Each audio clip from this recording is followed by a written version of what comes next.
Hello guys, आज के हम इस टॉपिक में डिस्कस करेंगे कि टाइप्स ऑफ कंप्यूटर्स क्या है।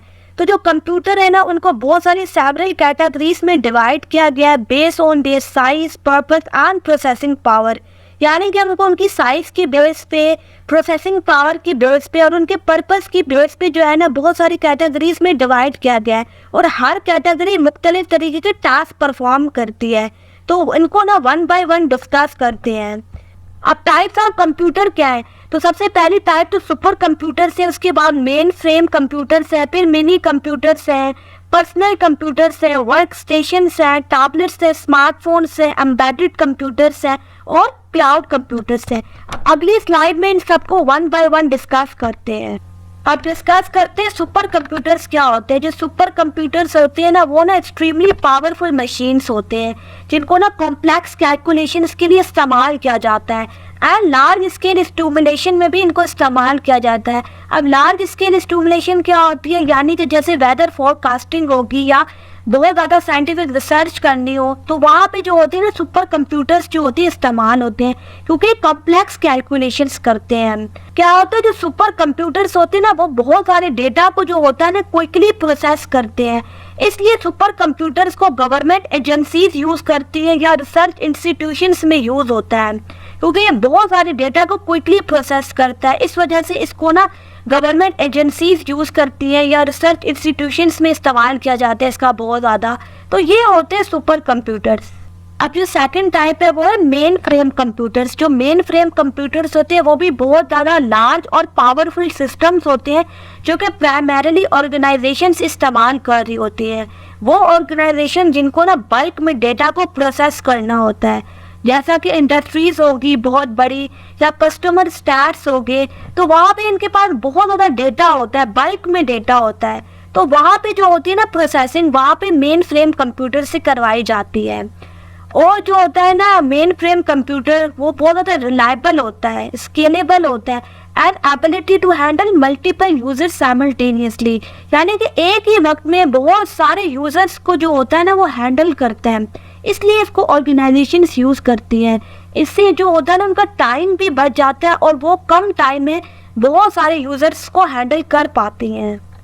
अब जो थर्ड टाइप है वो है मिनी कंप्यूटर्स। अब जो मिनी कंप्यूटर्स होते हैं ना, वो ना मिड साइज कंप्यूटर होते हैं जो कि लेस पावरफुल होते हैं मेन फ्रेम कंप्यूटर से, लेकिन उसके बावजूद भी जो होता है ना कैपेबल होते हैं बहुत सारे यूजर्स को हैंडल करने में। यानी कि बहुत सारे यूजर्स आप जो है ना इसे हैंडल कर सकते हो, लेकिन ये जो होता है ना लेस पावरफुल होते हैं मेन फ्रेम कंप्यूटर से। अब क्या होता है ना, इनको ना मिड साइज बिजनेसेस में इस्तेमाल किया जाता है, जहाँ पे मिसाल लेते हैं मैन्युफैक्चरिंग जो है करनी हो या डेटा को मैनेज करना हो, वहाँ पे मिनी कंप्यूटर्स यूज होते हैं। मिड साइज बिजनेसेस में जो होता है ना इसका इस्तेमाल बहुत ज़्यादा किया जाता है। तो ये था कुछ मिनी कंप्यूटर्स के बारे में। अब जो फोर्थ टाइप है वो है पर्सनल कंप्यूटर्स। पर्सनल कंप्यूटर्स जैसा कि इसके नाम से जाहिर है, उसको ना इंडिविजुअल यूज़ करता है या बिजनेसेस यूज़ करते हैं for everyday task.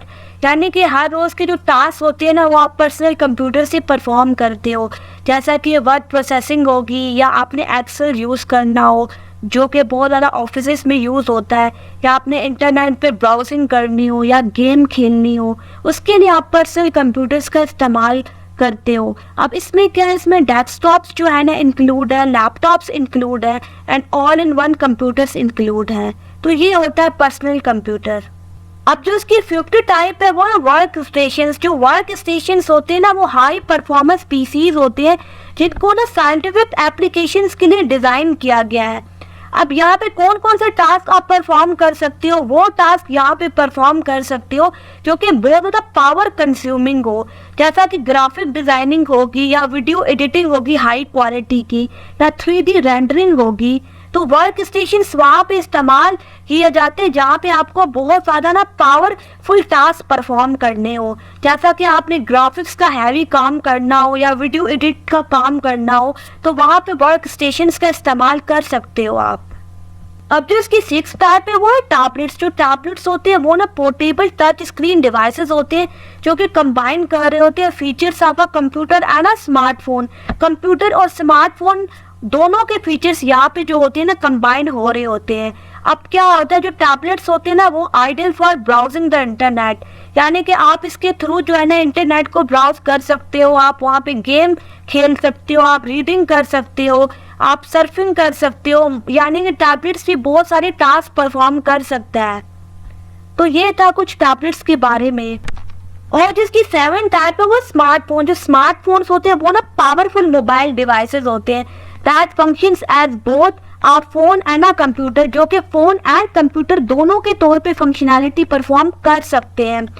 अक्यूब with various applications, यानी कि यहाँ पे बहुत सारी एप्लीकेशंस इस्तेमाल हुई होती हैं जिसके थ्रू जो होता है ना आप कम्युनिकेशन कर सकते हो, या अगर आपको इंटरटेन होता है आप जो एंटरटेन भी हो सकते हो, या अगर आपको कोई प्रोडक्टिविटी के टास्क परफॉर्म करने हो तो भी वो आप परफॉर्म कर सकते हो।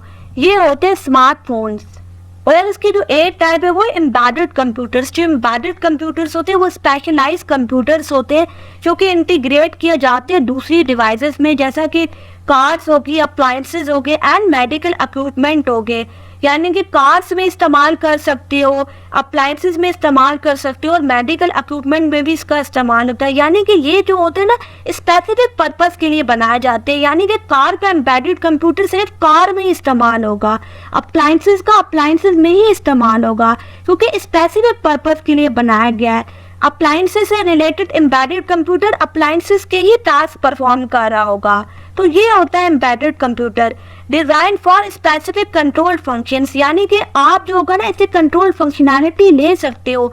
मैंने जैसा कि आपको पहले बताया, यानी कि अगर कार का जो होगा ना एम्बेडेड कंप्यूटर वो उससे ही रिलेटेड जो होगा ना कंट्रोल परफॉर्म कर रहा होगा, और जो होगा ना इसको रियल टाइम में इस्तेमाल किया जाता है। और जो इसकी आखिरी टाइप है वो क्लाउड कंप्यूटर्स। जो क्लाउड कंप्यूटर्स होते हैं ना वो ना इंटरनेट पे ऑपरेट कर रहे होते हैं, यानी कि वो इंटरनेट पे जो होता है ना अपनी सर्विसेज को प्रोवाइड कर रहे होते हैं।